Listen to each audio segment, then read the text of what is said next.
BRS విద్యార్థి విభాగానికి కూడా అవకాశం కల్పించినటువంటి విద్యార్థి సంఘాల నాయకులందరికీ ప్రత్యేక ధన్యవాదాలు తెలియజేస్తున్నా.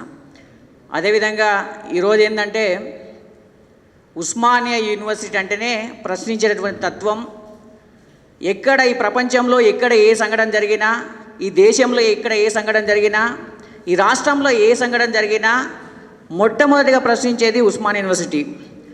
నేనేమంటే ఈ ఉస్మానియా యూనివర్సిటీ విద్యార్థి నాయకుడిగా, ఒక బీఆర్ఎస్ విద్యార్థి నాయకుడిగా శాంతి చర్చలు అడుగుతున్నప్పుడు ఎవరైనా సరే ఒక కేంద్ర ప్రభుత్వం బీజేపీ పిలవాలి.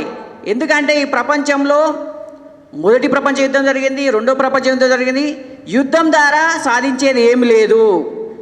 తర్వాత భారీ నష్టాల తర్వాత వాళ్ళు ఇట్లా ఒక సంస్థను ఏర్పాటు చేసుకొని శాంతి చర్చలు చేర్చి వాళ్ళ యొక్క డిమాండ్లు ఏంటి, వాళ్ళ పరిష్కారం ఏంటి, ఎట్లా సొల్యూషన్ అవుతుంది అని శాంతి చర్చలు నిర్వహించదు. కాబట్టి నేనేమంటున్నా అంటే ఇక్కడ ఉన్నటువంటి రాష్ట్ర ప్రభుత్వం కాంగ్రెస్ కూడా కేంద్ర ప్రభుత్వం మీద ఒత్తిడి తీసుకొచ్చి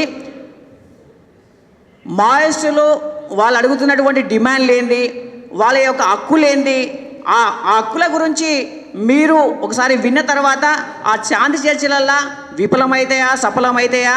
ఎందుకంటే ఒక్కొక్క కేంద్ర ప్రభుత్వం ఇచ్చినటువంటి హామీలైనా కానీ, రాష్ట్ర ప్రభుత్వం ఇచ్చిన హామీలైనా కానీ ఒక్కొక్కరు ఒక్కొక్క పంతలా ప్రశ్నిస్తూ ఉంటారు, ధర్నాలు చేస్తూ ఉంటారు, మాట్లాడుతూ ఉంటారు.